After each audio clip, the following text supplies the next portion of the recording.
Who are you? I'm Michelle Berry. And what do you do, Michelle? For a living, Yes. I develop real estate, artist, and a songwriter. But who are you? I'm Michelle Berry. Yes. Well, tell me about Michelle Berry, the person. What would you like to know? That's so many chapters. That's a big onion. Well, okay. I'm talking Michelle exclamation point. The Michelle you've become in the last 8 or 9 years. I don't know where I should start. Well, let's start about how would you categorize yourself as far as society's categorization of you? I consider myself, or what the media tells me, that I am a triple threat. I am woman, I'm black, and I'm a lesbian. All the challenges that we have, all the things that the media talk about, I am. Which is the hardest burden for you to handle? Is it all three, or is it one or two of the three? I think being a lesbian, because you have to deal with all the ignorant questions. Such as? And I remember one time I was at a party and a friend of mine, I appreciate that he was bold enough to ask me because I love, I'm an open book. And he assumed because I was a lesbian I was molested. And I was like, no. He assumed that a man did something wrong in order for me to love women. I love men. He did nothing wrong. I think we just have a lot in common. I like women too.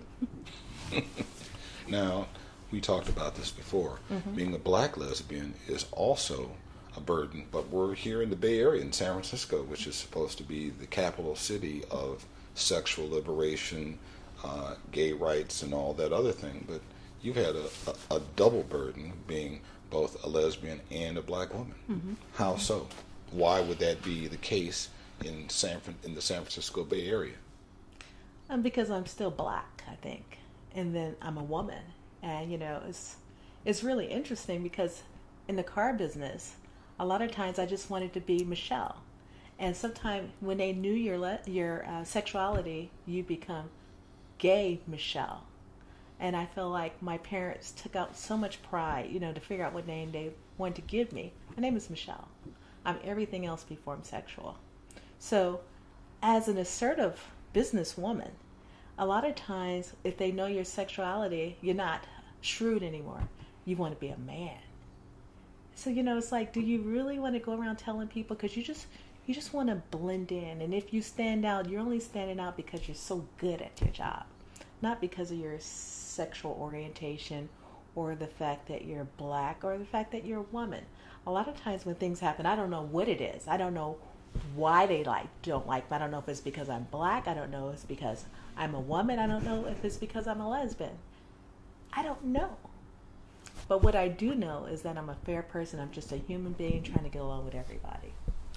How does the intersection of sexual identity and race work within the lesbian community? Being a black lesbian, do you have black lesbian friends or white lesbian friends? Do you have white friends and black friends? Do you just have friends who separate themselves? What is it? I just have friends, and culturally we have things in common, whether they be black, white, Asian, Latina. It doesn't matter, I just want to make sure we have things in common. I love all people. Tell me, how does race work within the lesbian community? Is it more progressive? Is it backward? Is it just the same as it is in the straight community? It's the same across the board. I hear black lesbians talk about racism. I remember when I lived in Pleasanton, I had 2 women that lived next door to me. They were coaches at a high school, and they were white, and they would come and say ridiculous things to me. Such as? When the whole Rodney King took place, one came over to me when she saw me pull up in my driveway, and she said, "Did you see what happened?" I said, "Yeah." And then she said, "I just wanted to get on the plane and go out there and say, just stop what you're doing. Just stop it." And I said, "You think that would do something?" She said, "Yeah." I said, "So you consider yourself the great white hope?" And then she said, "What do you mean by that?" I said, "Because you're not being realistic. If you were mad at your roommate, and do you think that you're going to stop everything you're doing, you're going to come over to my house and say, 'Can I tear up your house?' And everything she said went back to race. You know, they do this, they do that. And at one point I was like, who's they? And she was like, black people. And I said, oh. So I did feel a difference, even in the things that we went through. Like, they built a new addition onto their house. They lied to me about the paperwork, and then from there we were at it. 2 white lesbians. Little hits of racism would come up.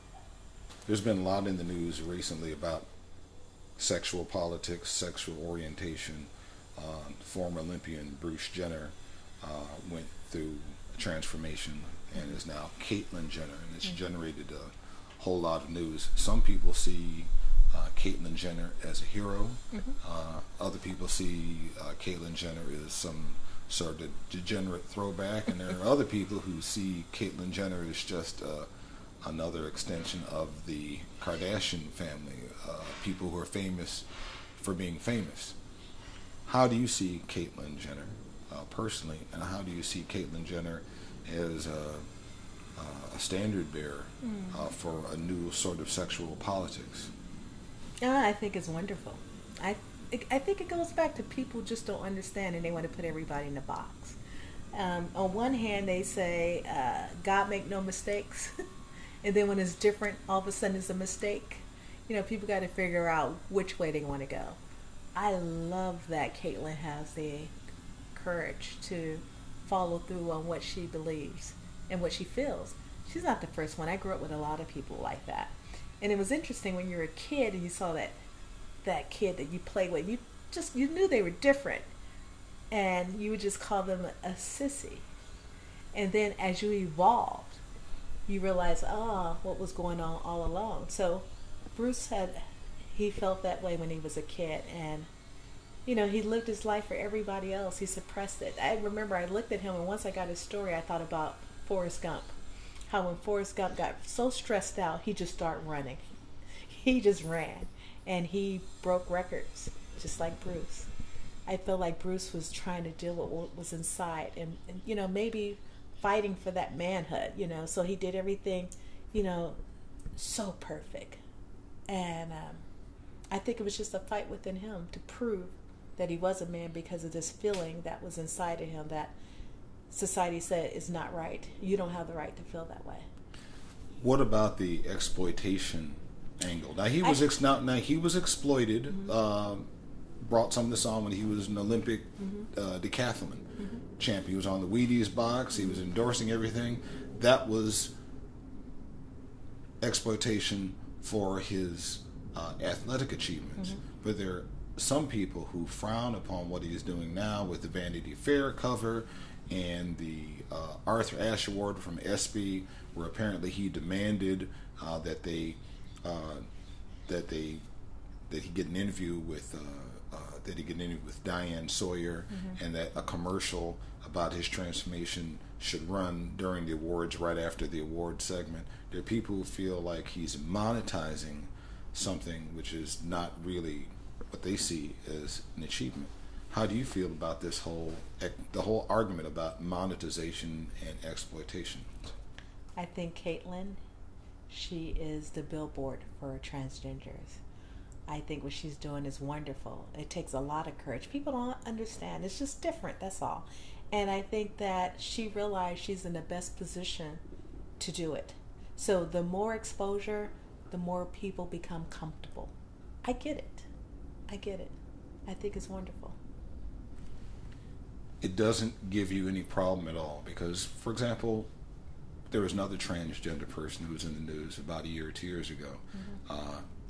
Now Chelsea Manning, who is an intelligence officer in the U.S. Army and gave a treasure trove of documents to Edward Snowden and Julian Assange. And this one we found out about the NSA's eavesdropping and wiretapping, bulk collection activities. She took a stand when she was a man. She took a stand, and then she was convicted in federal court. People are saying she was serving a higher purpose. She wasn't trying to exploit herself. she was laying herself down for the greater good. How would you see Chelsea Manning as opposed to Bruce Jenner? Excuse me. How would you see Chelsea Manning as opposed to what Caitlyn Jenner is doing? I think they're both courageous. The difference is that, again, Caitlyn is in a position where the media loves her. It's just different, that's all. I can't say I'm going to focus on one over the other. I think what they both have done is excellent. And it's going to take a lot more. Caitlyn's in a position to make a huge difference. I know so many transgenders that are so excited. So, you know, it's just like there were so many people before Obama, you know, and there's going to be more, but it takes all to make the big difference.